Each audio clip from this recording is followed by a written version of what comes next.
मैं अपनी कुश्ती को त्यागती हूँ और मैं आज के बाद कभी भी आपको वहां नहीं दिखूंगा। तो बस सभी देशवासियों को धन्यवाद जिन्होंने आज तक इतना मेरा सपोर्ट किया और मुझे इस मुकाम तक पहुंचाया। धन्यवाद।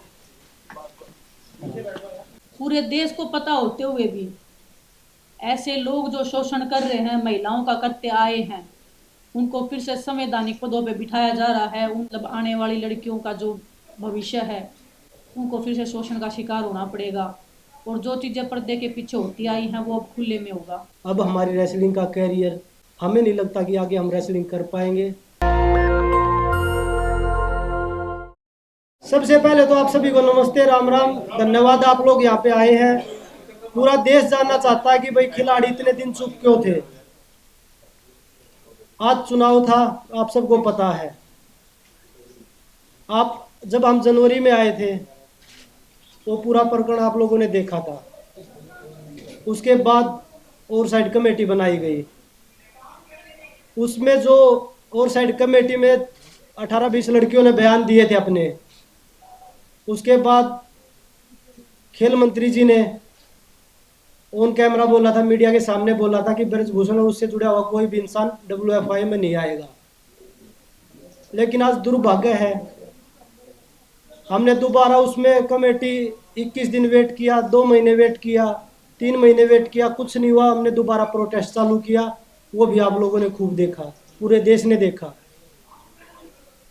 हम सिर्फ सच्चाई की लड़ाई लड़ रहे थे, हम बहन बेटियों की लड़ाई लड़ रहे थे। जो उनके साथ शोषण हो रहा था उसकी लड़ाई लड़ रहे थे। नहीं तो हम भी एक्टिव खिलाड़ी थे, हम भी देश के लिए मेडल जीत रहे थे।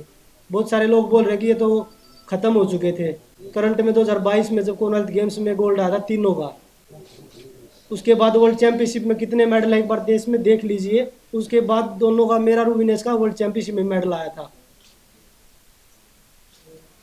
तो मुझे नहीं लगता कि भाई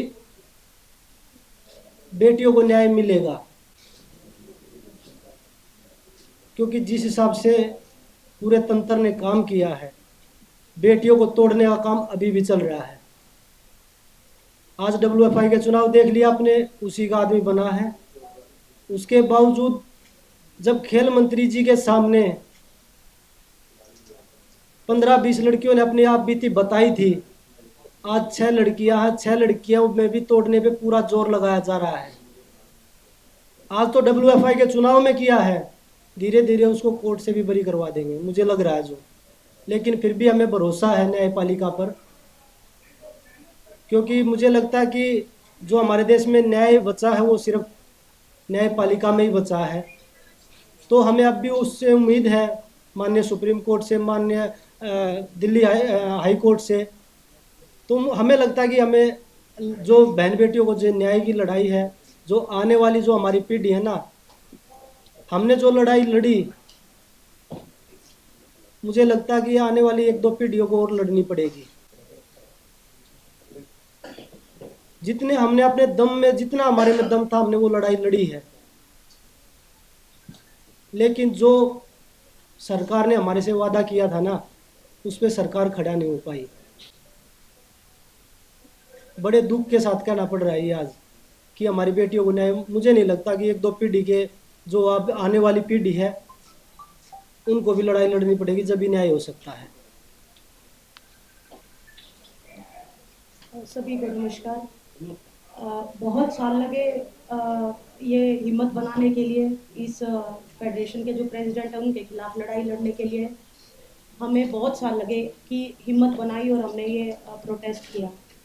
लेकिन आज सब आपको नतीजा पता ही है कि प्रेसिडेंट जो है उसी का, उसके बेटे से भी फिर है, उसका राइट हैंड यूँ मान लो प्रेसिडेंट बना है आज रेसलिंग फेडरेशन का। तो जो सरकार ने कमिटमेंट की थी वो पूरी नहीं हुई। हमारी मांग थी महिला प्रेसिडेंट की, कि महिला प्रेसिडेंट होगी तो शोषण नहीं होगा। लेकिन ना पहले ना महिला का कोई भागीदारी थी। आज आप पूरे इलेक्शन उसकी लिस्ट उठा के देख लो, एक भी महिला को कोई स्थान नहीं दिया गया। तो बस यही कहना चाहूँगी कि जो ये लड़ाई है, ये हमने तो अपनी पूरी हिम्मत करके लड़ी, लेकिन ये लड़ाई जारी रहेगी, क्योंकि आने वाली जो और फ्यूचर है, जो बेटे हैं बेटियां हैं, जो रेसलर्स हैं नई जनरेशन के, उनको ये लड़ाई लड़नी पड़ेगी। और मैं ये कहना चाहूँगी कि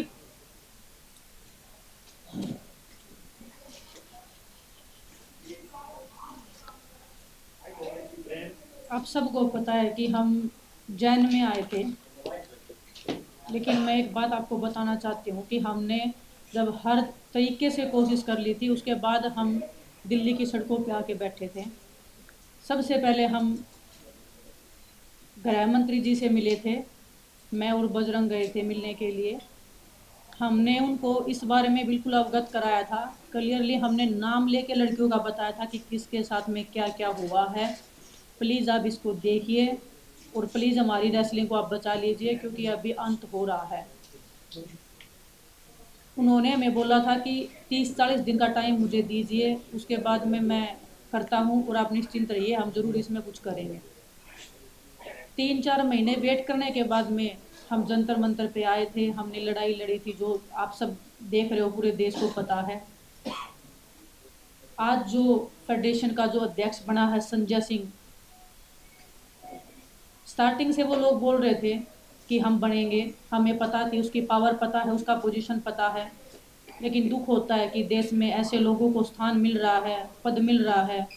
ब्रजभूषण का राइट हैंड है, उसके बेटे से भी ज़्यादा खास है, उसको प्रेसिडेंट में आना मतलब आने वाली लड़कियों का जो भविष्य है, उनको फिर से शोषण का शिकार होना पड़ेगा, और जो चीज़ें पर्दे के पीछे होती आई हैं वो अब खुले में होगा।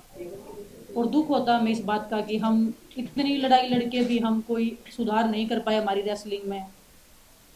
आने वाले बच्चों के भविष्य के लिए जो हम लड़ाई लड़ रहे थे, उसमें हम कामयाब नहीं हो पाए। हमें नहीं पता हमारे देश में न्याय कैसे मिलता है। सड़क से लेके रेसलिंग मैट से लेके बंद कमरों से लेके हमने हर किसी को अपनी बात बताई है। ऐसा नहीं है कि हम सीधा सड़क के ऊपर आ गए, हमने हमने हर तरीके से कोशिश की है। जो स्पोर्ट्स मिनिस्ट्री है, हमने उनको क्लियरली बताया है कि ऐसे ऐसे हो रहा है, प्लीज आप कुछ करिए। पूरे देश को पता होते हुए भी ऐसे लोग जो शोषण कर रहे हैं, महिलाओं का करते आए हैं, उनको फिर से संवैधानिक पदों पे बिठाया जा रहा है, उनको स्पोर्ट्स में जगह दी जा रही है। जो एक महिला थी, हमें उम्मीद थी कि कोई महिला आएगी, आने वाली जो बच्चियां हैं वो एक संतुष्टि फील करेंगी कि एक महिला है, और उनको भी एक हौसला मिलेगा कि हाँ, कि हम अभी सेफ हैं। ना तो पहले रेसलिंग फेडरेशन में कोई भी एक लड़की थी, ना कोई भी आगे लड़की है। मैं हमारे आने वाले रेसलर से कहना चाहती हूँ कि आने वाली 2 या 4 पीढ़ियाँ तैयार रहिए शोषण के लिए। शायद आपको भी ये लड़ाई लड़नी पड़ेगी, हम जो ये लड़ाई लड़ रहे हैं। भगत सिंह जी ने जब देश के लिए फांसी लगाई थी, देश तभी आज़ाद नहीं हुआ था। काफ़ी साल लग गए थे उनको अपने देश को आज़ाद होने में भी। हम उम्मीद बहुत कम है, फिर भी हम उम्मीद कर रहे हैं कि हमें न्याय मिलेगा।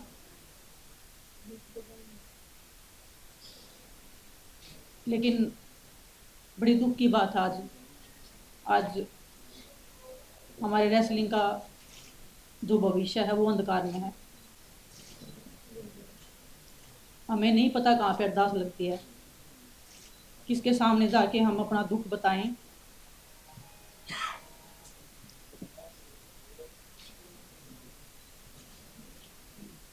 आज आप सबके सामने आए हैं, हम ट्रेनिंग कर रहे हैं, फिर भी हम बैठे हैं यहाँ पे, फिर भी हम लड़ाई लड़ रहे हैं। उम्मीद कर रहे हैं कि वो आस और उम्मीद हम फिर से जगा पाएं।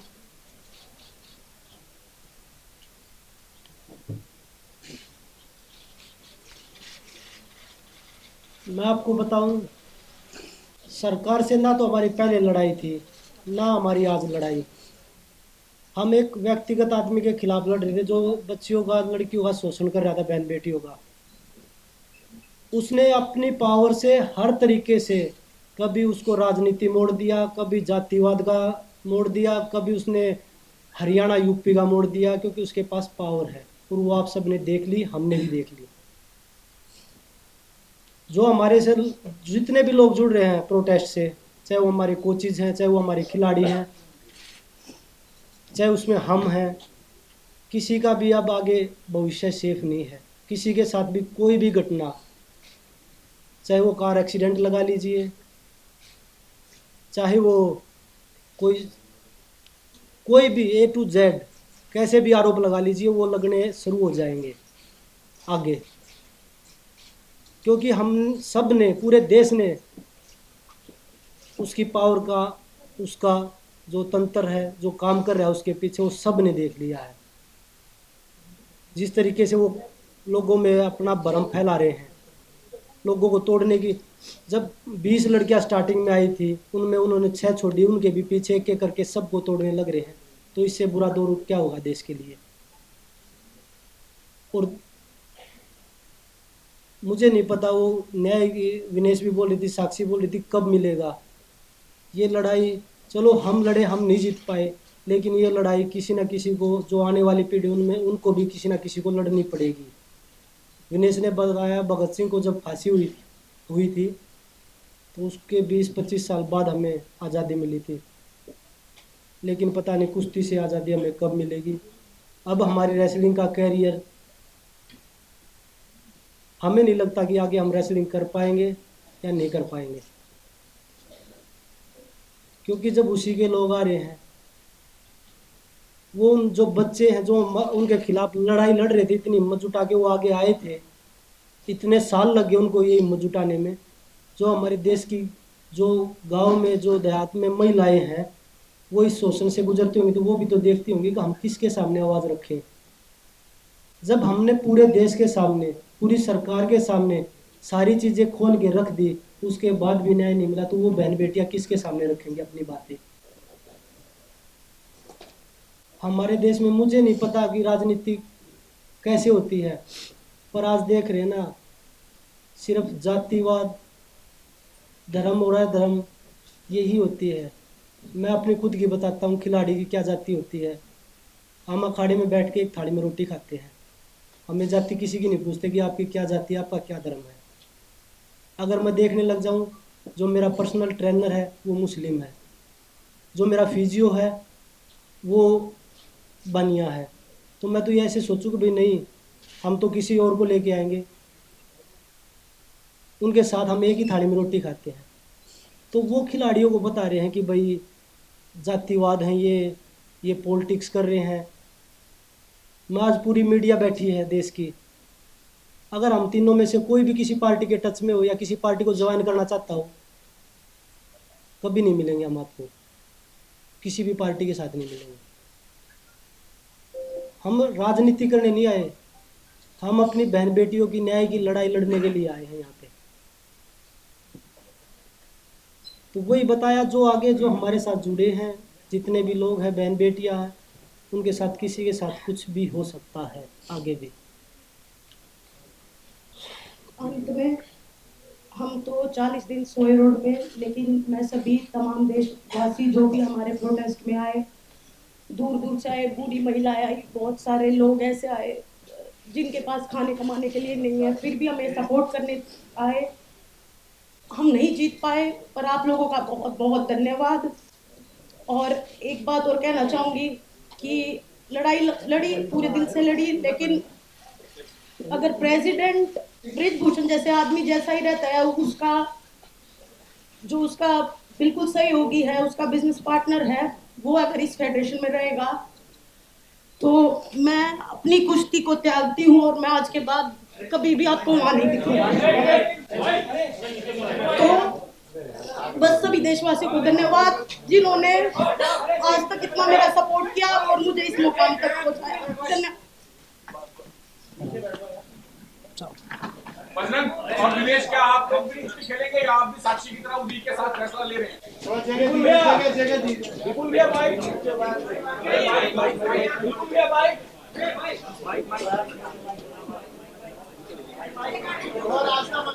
नेशनल दस्तक की आपसे गुजारिश है कि अगर इसको बचाना चाहते हैं तो नेशनल दस्तक को सब्सक्राइब करने के लिए रेड कलर के सब्सक्राइब बटन को दबाएं, फिर बेल आइकन की घंटी दबाएं। नेशनल दस्तक को बचाने के लिए बहुत ज़रूरी है कि हर खबर को शेयर करें, लाइक करें, कमेंट जरूर करें।